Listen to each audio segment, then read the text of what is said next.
صلی وسلم علی رسولہ الکریم اما بعد فاعوذ باللہ من الشیطان الرجیم بسم اللہ الرحمن الرحیم۔ خواتین کی نماز کے بارے میں عرض کرتا جا رہا ہوں جی۔ حضرت عطا سے ان کے شاگرد کہتے ہیں، میں نے پوچھا کہ عورت تکبیر تحریمہ کہتے وقت مردوں کی طرح ہاتھوں سے اشارہ کرے گی؟ انہوں نے کہا کہ عورت تکبیر تحریمہ کے وقت مردوں کی طرح ہاتھ نہیں اٹھائے گی، اشارے سے بتایا۔ حضرت عطا نے اپنا ہاتھ بہت نیچے کیے اور اپنے ساتھ ملائے اور فرمایا عورت کی صورت مرد جیسی نہیں۔ اور جو کہ پیچھے بھی میں عرض کر چکا ہوں، ہمارے لیے مردوں کے لیے حکم یہ ہے کہ اپنے ہاتھوں کو اتنا بلند کریں کہ آپ کے انگوٹھوں کی لو جو ہے وہ کانوں کی لو کے ساتھ لگے، یعنی انگوٹھوں کے پورے کانوں کی لو کے ساتھ لگے۔ لیکن خاتون کے لیے بس اتنا کندھوں تک اٹھانا کافی ہے۔ اور کہتے ہیں کہ عورت کھڑے ہوتے وقت نماز میں جہاں تک ہو سکے ہاتھ جسم سے ملائے رکھے۔ مصنف عبدالرزاق کی 5067 نمبر پر یہ روایت موجود ہے۔ حضرت حسن بصری اور قتادہ کہتے ہیں کہ جب عورت سجدہ کرے تو جتنا ہو سکے سمٹ جائے، اعضاء کو جدا نہ کرے، مبادہ جسم کا پچھلا حصہ بلند ہو جائے۔ میں کہتا ہوں حضرت جی، رب کعبہ کی قسم ہے، اسلام جیسا خوبصورت اور شرم و حیا والا اور ادب والا دین کوئی نہیں۔ خواتین کے لیے کتنی یہ ساری باتیں ہم نے کو اپنی طرف سے تو نہیں بنائی نا جی، اللہ اور اس کے رسول کے احکام ہیں جو ہم آپ کے سامنے پیش کر رہے ہیں۔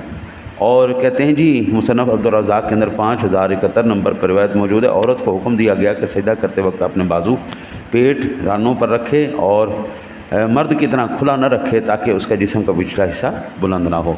ہم تو اپنا جو ہے نا جی پچھلا حصہ اٹھائیں گے نا، لیکن خاتون نہیں اٹھائے گی۔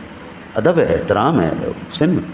اور جو یہی جو تکلیف ہے نا جی، یہی تکلیف کہ اسلام نے جو عزت عورت کو دی ہے وہ کسی اور مذہب نے نہیں دی۔ اسلام کے اندر سے بھی عورت کی عزت کو ختم کرو۔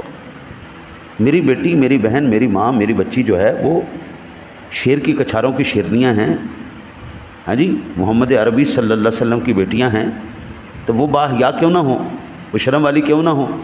ہاں جی، ہم کو وہ چوڑیوں کی طرح ہے، لفنگیوں کی طرح، اور جنہاں دا کوئی ماں پیو نہیں انہاں دی طرح سی ہو جائے گا۔ نہیں نہیں نہیں نہیں، حضور کے غلام حضور کے غلام ہے، حضور کے غلام جیسا پوری کائنات میں کوئی دوسرا کوئی نہیں۔ تو میرے سونے نبی دی دیاں ورگا کوئی دوسری کائنات چھوئی کوئی نہیں، ہاں جی۔ ہم حضور، یہ جتنی بھی میرے مصطفیٰ کی صاحبزادیاں ہیں، امتیاں ہیں، ہاں جی، بیٹیاں نا سرکار کی ساریاں، تو کم از کم بیٹی حیا والی، شرم والی، ہاں جی، اپنے ماں باپ کا نام بھی اونچا کرتی ہے، اپنا نام بھی اونچا کرتی ہے۔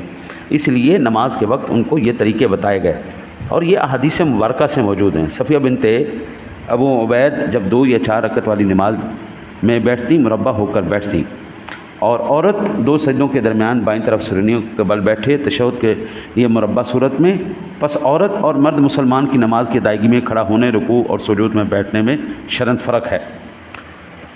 یہ فرق ہمیں کہاں سے پتہ چلا؟ سب سے پہلے رسول اللہ صلی اللہ علیہ وسلم کی ذات گرامی سے۔ دوسرا کہاں سے پتہ چلا؟ صحابہ کرام علیہ رضوان سے، پھر تابعین، پھر محدثین، پھر فقہائے امت سے معتبر کتابوں کے حوالے سے یہ فرق ثابت ہے۔ اور امام بخاری، امام مسلم، دیگر محدثین کے استاد امام المحدثین امام عبدالرزاق اور دوسرے اکابر محدثین فقہائے امت کی تصریحات، روایات، تحقیقات سے بھی یہ بات اور یہ فرق واضح ثابت ہے۔ عقل و نقل کی روح سے یہ فرق ثابت ہے، تو اس پر عمل کرتے رہیں، یہی صراط مستقیم اور ہدایت کا راستہ ہے۔ شریعت کا منشا یہی ہے قبلہ، اور یہی ہے، اور یہ عورت کے وقار، عزت، احترام اور ستر کا تقاضا بھی ہے، اور یہی اسلامی طریقہ ہے۔ مرد اور عورت کی نماز میں یہ فرق نہایت مناسب اور منوی ہے۔ اسلام نے مرد اور عورت کی خصوصیات کا ہر جگہ خیال اور لحاظ رکھا ہے۔ ان کی خلاف ورزی اور وہ بھی بلا دلیل شرعی مسلمان کا کام نہیں۔ اللہ تبارک و تعالی ہم سب کو صراط مستقیم پر عمل کرنے کی توفیق عطا فرمائے۔ حضرات محترم، میں ایک بات واضح طور پر جانتا ہوں، شریعت کے اندر جو چیزیں حرام ہیں، جو منع ہیں، اللہ اور اس کے رسول نے 2 ٹوک کر کے منع کر دی، خبردار بھائی نہیں کرنا۔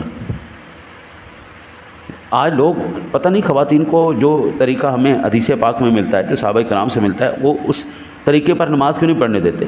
کیوں منع کرتے ہیں؟ اور سیدھی طرح کہو حرام ہے، ٹھوک کے کہو، یہ کیا بات ہوئی؟ جناب نہیں جی، عورت مرد کی طرح نماز پڑھے گی۔ جوا حرام ہے، شراب حرام ہے، زنا حرام ہے، سود حرام ہے۔ کوئی ماں دا لال جنی مرضی سانو دلیلاں دے، ایسی نہیں مننا کہ یہ حلال ہے۔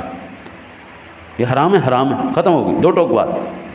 خواتین کی نماز کا طریقہ جب رسول اللہ صلی اللہ علیہ وسلم سکھا رہے ہیں، صحابہ کرام سے پتہ چل رہا ہے، محدثین سے پتہ چل رہا ہے، فقہا سے پتہ چل رہا ہے، 1400 سال کے سارے بزرگ سیانے بڑے وہ سارے سانو دسی آ رہے ہیں، تے اج دا آ کے کوئی بندہ سانو کہے نہیں نہیں نہیں عورت کی اور مرد کی نماز میں کوئی فرق نہیں، تو جا کے رسول اللہ کو سمجھاؤ، جا کے اللہ کو سمجھاؤ، عورت کو ایسا کیوں پیدا کیا ہے؟ مردوں کی طرح پیدا کرنا تھا نا عورتوں کو۔ عورت کی تخلیق الگ ہے، مرد کی تخلیق الگ ہے، عورت کے اندر مسائل میں فرق ہے، بند کے مسائل میں فرق ہے، تو پھر ان کے تمام عبادات اور احکام آپ یہ دیکھیں نا جی، آپ پورے مہینے میں ایک نماز نہیں چھوڑ سکتے، آپ پورے مہینے میں ایک نماز نہیں چھوڑ سکتے کہ جناب میں ہوں ہفتے والے دن دی نماز چھڑ دینا جی، باقی میں 29 دن نماز۔ ہاں ہاں، لیکن 10 دن پورے اللہ تعالیٰ نے عورت کو مہینے میں نمازیں معاف کی ہیں، کسی کی 3 دن، کسی کی 4 دن، کسی کی 6 دن، کسی کی 7 دن، کسی کی 10 دن، وہ عورت نہیں پڑے گی، چھٹی ختم، معاف ہو گئی۔ تو کون عورت ہے بندہ ایک کو برابر نہیں؟